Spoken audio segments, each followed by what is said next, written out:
Село Бишуй, некогда располагавшееся неподалеку от Ахмесджита, одно из тех, что не смогло пережить расставание с теми, кто его строил и кто в нем жил.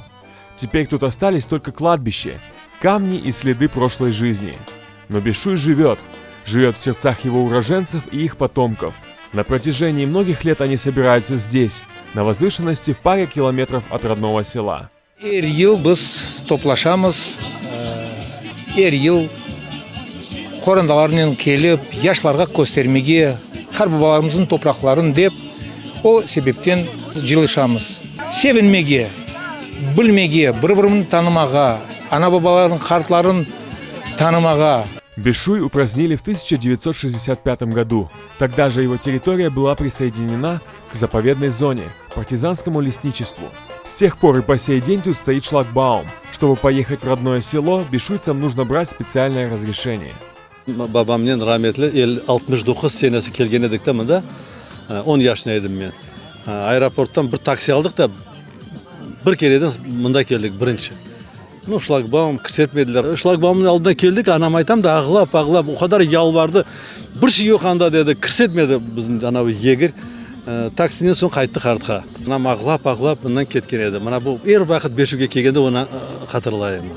Әлі да, мына ажайып көйіміз бар, ама анда кірмеге чаре жоқ. Каждый год бишуйцы обмениваются крупицами знаний об истории своего села, рассказами, фотографиями, составляют родовые деревья.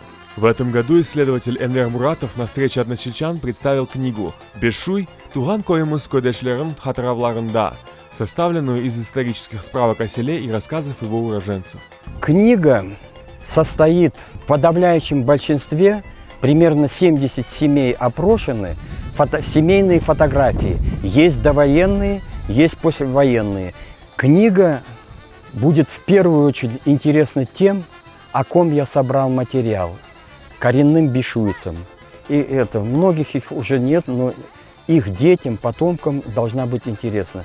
Кроме того, книга интересна широкому кругу читателей, любителей старины Крыма. Топограф Марлен Зейтулаев составил карты, вошедшие в книгу Энвера Муратова. Эльзара Абдураманова, одна из потомков бишуйцев, передала ему уникальный документ, подробнейшие планы десятков домовладений, составленные еще до революции. Теперь Марлен Бей работает над составлением наиболее подробной карты родного села.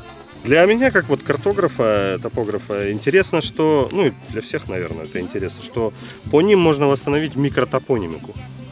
Потому что основные топонимы крупные мы знаем, там реки, горы, да, основные. А вот микро, которые рядом были, ручейки, там, холмы, скалки и прочее, это все, не все, конечно же, не все, но сохранилось вот на этих. Старики уже все, ну, уже не могут нам рассказать, да, что смогли, рассказали. А благодаря вот этой книге можно. Землеустройство, она проводилась по всей империи на тот момент. Скорее всего, большая вероятность, что есть она и по другим районам Крыма, и по селам. Но если рыть и находить такие книги, то вполне возможно восстановить очень подробные наши карты и местоположения домов, мечетей и так далее. С каждым годом уроженцев Бишуя остается все меньше. Своими воспоминаниями о войне с нами поделился Зия Алиев. В 1944 году его, тогда 6-летнего ребенка, изгнали из Крыма. Ақылында мен атышайдылар, төпеден топ атайдылар, партизандар. Немселер өзен ішінен юрейділер машиналармен. Өзен деренде де, соңлар аннан партизандар аламайларын да, өле жүргенлер ақылында. Женг бола берген соң, немселер көйден шығарды, көйімізін яқтылар. Біз Ахмеске келдік, анда Кантарниге. Встреча односельчан – это возможность вернуться к своим корням, встретиться с близкими и приятно провести время. Здесь собрались потомки бишуйцев всех возрастов. Приехала сюда первый раз, и я бы, наверное, сюда приезжала каждый год, потому что мне здесь очень понравилось. Очень интересно слушать старших, что они рассказывают, свое прошлое рассказывают. Ну, не знаю, для меня это очень интересно. Бір-біріміздің көріп, çok қуанамыз. Дайым böyle oturuşular olsun. Bizler şu özümüzün vatanımızın sahibi olsun.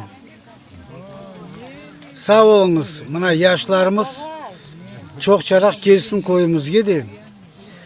Unutmasınlar. Özümüzün urf adetlerimizni unutmayıq. Özümüzün tilde laf eteyik.